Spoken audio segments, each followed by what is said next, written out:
රිට්පැස්සම් විසිවෙයි. කැහිලියගේ පවුලේ බැංකුகினும் தகனம் இவத்தட்ட என்பதாக திவைன பத்திரிகை இந்த செய்தியை தருகிறது.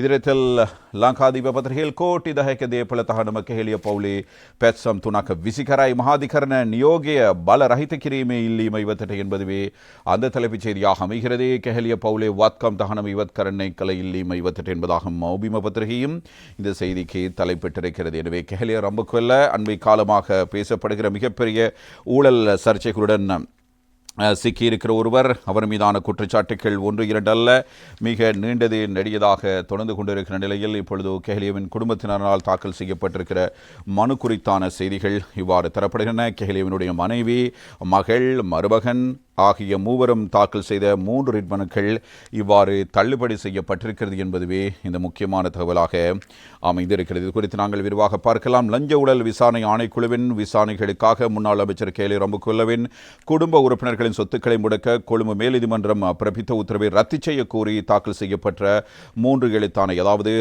ரிட் மனுக்களை உயர்நீதிமன்றம் நேற்று தள்ளுபடி செய்து உத்தரவிட்டிருக்கிறது.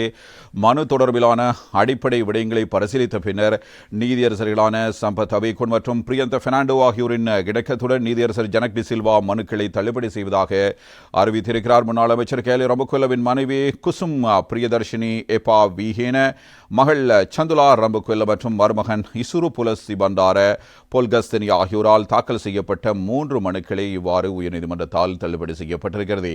ஊழல் ஒழிப்பு சட்டத்தின் கீழ் லஞ்ச ஊழல் விசாரணை ஆணைக்குழு முன்னெடுக்கும் விசாரணை தொடர்பாக விடுத்த கோரிக்கையை பரிசீலித்த கொழும்பு மேல் நீதிமன்றம் குறித்த மூவரினதும் சொத்துக்களை முடக்க உத்தரவை பிறப்பித்ததாகவும் அந்த உத்தரவை நீடிக்க மேல் நீதிமன்றம் நடவடிக்கைகளை எடுத்துள்ளதாகவும் மனுதாரர்கள் தமது மனுக்கள் ஊடாக குறிப்பிட்டிருக்கிறார்கள். இவ்வாறான தடை உத்தரவை பிறப்பிப்பதற்கு முன்பு தங்கள் தரப்பு நியாயங்களை முன்வைக்க அவகாசம் அளிக்கப்பட்டிருக்க வேண்டும் என சுட்டிக்காட்டிய மனுதாரர்கள் ஒருதலைபட்சமான விடயங்களை மட்டும் கருத்தில் கொண்டு இந்த தடை உத்தரவுகள் பெறப்பட்டுள்ளன என்று குற்றஞ்சாட்டியிருந்தார். இது இயற்கை நீதி கோட்பாட்டை மீறுவதாகவும் அதனூடாக தமக்கு பாரிய அநீதி இழைக்கப்பட்டுள்ளதாகவும் மனுதாரர்கள் தமது சட்டத்தணிகள் ஊடாக உயர்நீதிமன்றத்தில் தெரிவித்திருந்தார்கள். அதன்படி தங்கள் சொத்துக்களை முடக்கி கொழும்பு மேல்நீதிமன்றம் பிறப்பித்த தடை உத்தரவுகளை செல்லுபடியற்றது என அறிவிக்குமாறும் தடை உத்தரவுகளை மேலும் நீட்டிப்பதை தடுக்கும் உத்தரவை பிறப்பிக்குமாறும் மனுதாரர்கள் உயர்நீதிமன்றத்தை இந்த மனுக்களூடாக கோரியிருந்தார்கள்.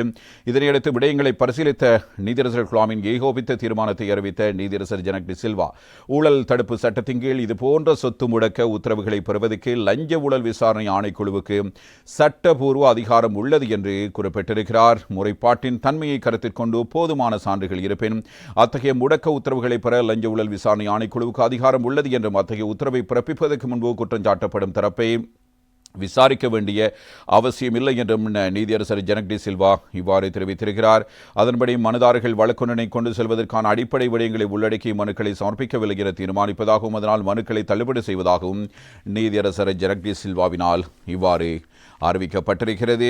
எனவே தொடர்ந்தும் கேலி ரம்புக்குவல்லவின் குடும்பத்தார் சர்ச்சைகளில் சிக்கியிருக்கிறார்கள். அதே நேரத்தில் இவ்வாறான நீதிமன்ற வழக்குகளை எதிர்கொள்ள வேண்டிய கட்டாயத்துக்கும் தள்ளப்பட்டிருக்கிறார்கள் என்பது முக்கியமானது. எனவே நீதிமன்றத்தினூடாக ஒரு அவகாசத்தை பெற முயற்சித்த போதும் அது இப்பொழுது உயர்நீதிமன்றத்தினால் அந்த முயற்சி தோற்கடிக்கப்பட்டிருக்கிறது.